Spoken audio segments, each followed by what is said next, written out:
Let's talk about it. This is going to be another entry into the epic triggered rant. We don't do much of these days because I'm like so over WWE booking that they can't epically trigger me anymore. But this did it. And it did it because we fucking knew it was coming, Jeremy. We knew it was going to happen. And so did the people here. Drew Nicholas says, people calling winning streak Bianca losing to losing streak Bayley a good way to continue the feud really have drank the WWE lazy booking Kool-Aid.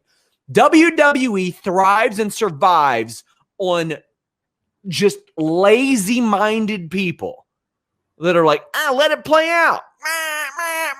This is the story. Bayley, the story is that Bayley can't win without Sasha. The story. No, they don't have a fucking story.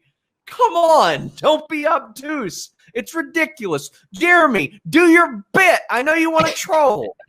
I don't even remember what it was. You know this is stupid. Oh, wait. I know it. I know the bit. Sean, she was the SmackDown Women's Champion for 500 days.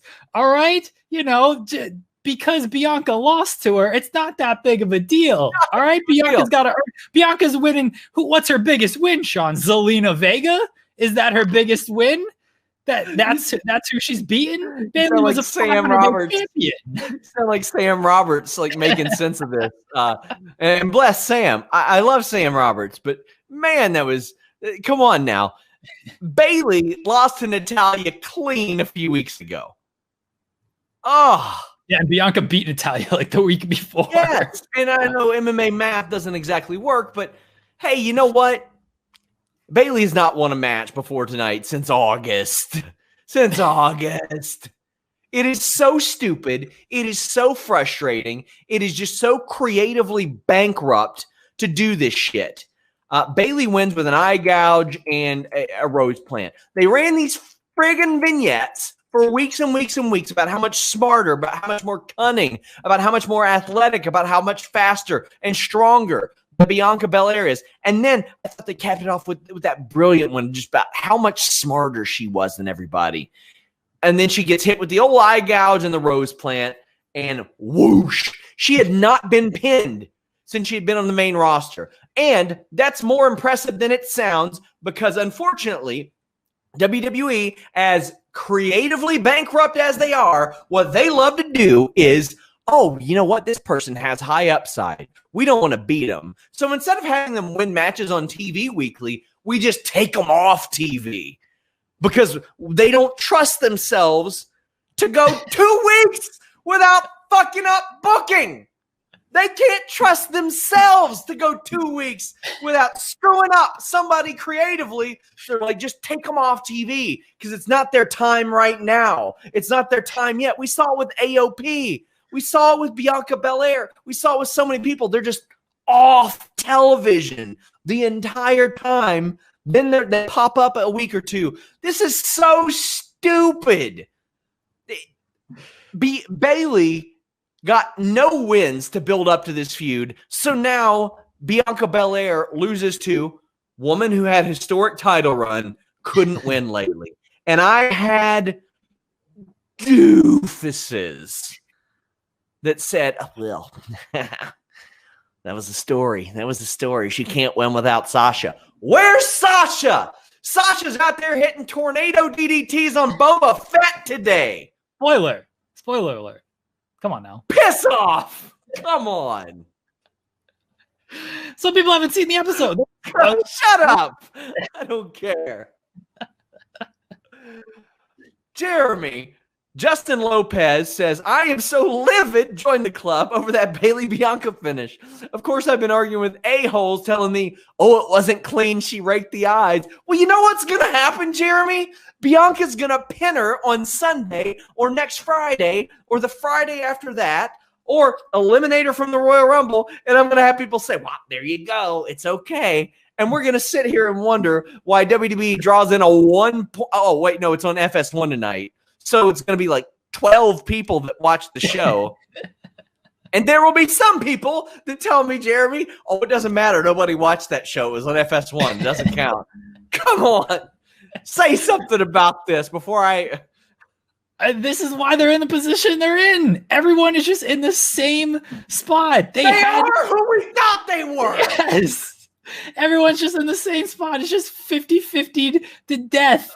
Everyone. We talked about this for weeks, Sean. We said the way you book this match is either Bayley wins and Bianca gets beat by someone who's just lost a bunch of matches, or Bianca wins and she just beat a loser, just adds another loss. And then you got the worst part, maybe not the worst, a terrible part about this is Corey Graves screaming, Bianca's a loser, Bianca's a loser, she's terrible, she just lost to Bayley. Don't call these people losers like that. We get it, they lost this wrestling match. Don't scream that they're losers because it doesn't help them at all. It's horrible. Absolutely horrible. We knew this is what they were going to do. Why do you get triggered by this stuff, Sean? I don't anymore. This is your issue. This is not a WWE issue. This is Sean Ross Sapp issue. I already putting together the Epic Triggered Rant 2020 compilation. Last year it was like 20 clips. This year it's like 5, and one of them is a 20-minute Alex rant. I'm so over it. There's nothing left. Is the Goldberg Fiend rant? Yes, of course it's on there. Don't be ridiculous. Ray Callahan says, money for the rant. Appreciate both of you. Go Bulls. The Jam on Ryan B. James says, I want to hear Sean rant about that Andy Rag guy on Twitter who threatened to unfollow him. Yeah, he said, I'll unfollow you then. And then he comes back to call me an AEW fanboy. Yeah, AEW's a better show. Sue me. Not this week. Yeah, SmackDown was better than AEW this week. I liked it more. But then I got people online saying, if it was a DQ, you would have complained. Oh, hold on. If it was a DQ, you would have complained. If it was a count, you would have complained. Bayley hasn't won in a while. People keep complaining. It's a no-win situation. It's fake. It's not real. They get to decide who wins tonight, who won last week, who wins the number of matches that lead up to this. Stop saying that shit. They book this. This isn't, again, the World Series.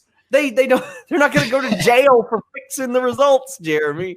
Sean, you watch our Booty Pro Wrestling stream, right? I think you would admit that Joseph and I are excellent bookers who don't book ourselves into a corner at all.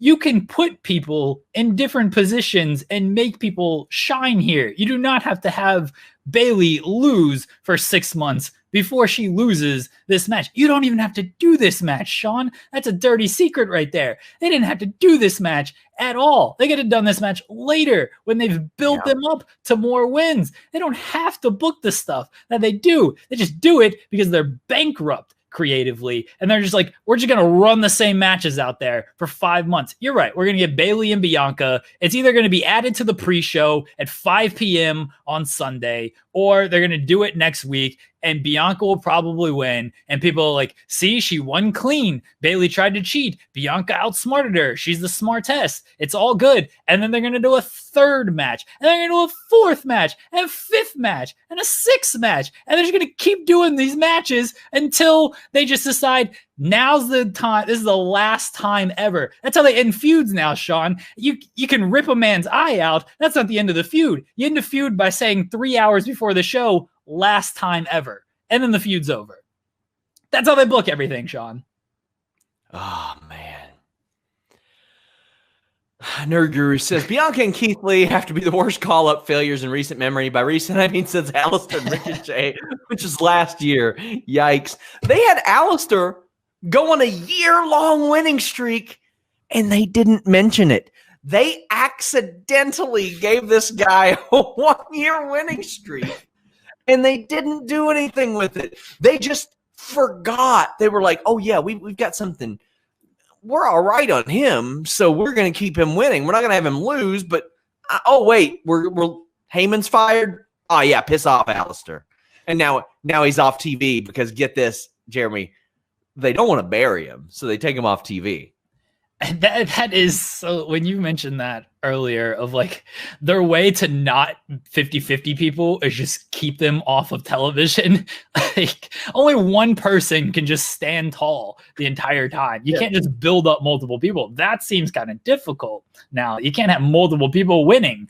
So instead of that, we'll just keep you off television so people forget about you, bring you back, have you win, and then eventually beat you. By the way, how sad was Kevin Owens talking about Aleister Black, putting him over? You could tell he felt bad for this man. Yeah. Oh, big time. It's something I wrote for in the new Wrestle Talk magazine about how frustrating and satisfying the Roman Reigns storyline is, because you see how good WWE is capable of being. But throughout this year, we saw the build of Drew McIntyre and him being protected up until around WrestleMania. And then he faced dorks all summer. And around that time, we got Edge and Orton. And because there are no crowds, we did not get all you people promos. So that was good.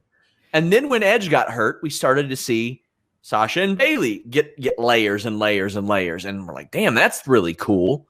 And then around SummerSlam, they decided to hotshot everything with them, from the match to the defense and all that. So it's like, all right, well, there we go. But then since then, we've had Roman Reigns. So it's like at any given point this year, we've had something really, really, really good in WWE. There's just very little overlap between them. And you get one good thing on the menu, Sean. Just like I said last week, you get one good thing on the menu. Everything else, it might taste good. It's a mystery food. Everything. Yeah, I mean, here's the thing: filet mignon's on the menu. It's on the menu, and we see it. Yeah, but every time we're going there, like they're speaking there. No, he'll have the chicken tenders.